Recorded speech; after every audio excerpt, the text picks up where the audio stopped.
Hello and welcome. This is a drink called how to make carbonated coffee, calamansi, citrus, and strawberry.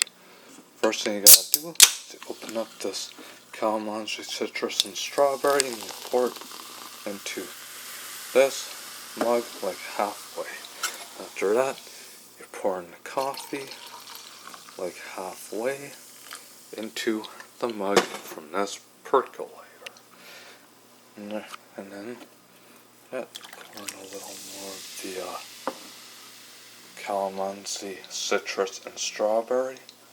Flavour carbonated water into the mug. And there you go, folks. Here is your carbonated coffee, calamansi, citrus, and strawberry. Enjoy, folks, and thank you for watching. Peace and cheers. Thank you.